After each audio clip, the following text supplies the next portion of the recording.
Welcome back to my channel শৃঙ্খলা রান্নাঘরে সকলকে স্বাগত জানাই। এখানে আমি নিয়ে নিয়েছি সুই সুতো আর নিয়ে নিয়েছি শিম। তা শিমগুলোকে আমি মালার মতো করে গেঁথে নেব। এই যে মালার মতো করে আমি সুই সুতো দিয়ে শিমগুলোকে গেঁথে নিচ্ছি।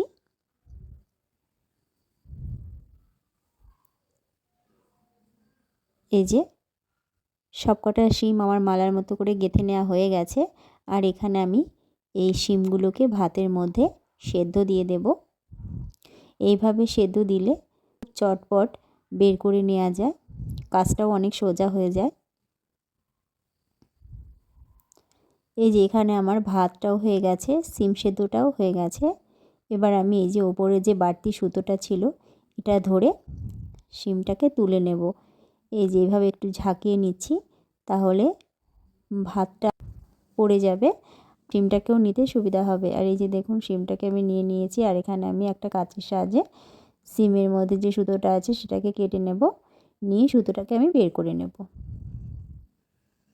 এই যে আর এখানে নিয়ে নিয়েছি একটা আলু সেদ্ধ, নিয়েছি একটা টমেটো সেদ্ধ, নিয়েছি ধনেপাতা কুচি, নিয়েছি দুটো শুকনো লঙ্কা ভাজা, আর নিয়েছি পেঁয়াজ কুচি, আর দিয়ে দিলাম সর্ষের তেল।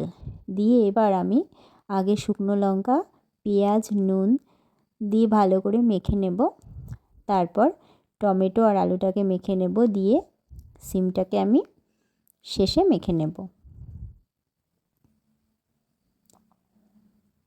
এই যে এইভাবে করে আগে পেঁয়াজ, লঙ্কা, ধনেপাতা ভালো করে মেখে নিলাম। এবার আমি টমেটো আর আলুটাকেও ভালো করে একসাথে মেখে নিচ্ছি।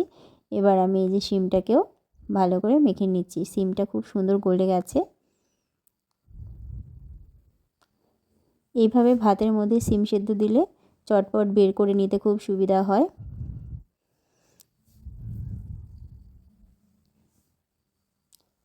এই যে শিম সেদ্ধটা আমার মাখা হয়ে গেছে,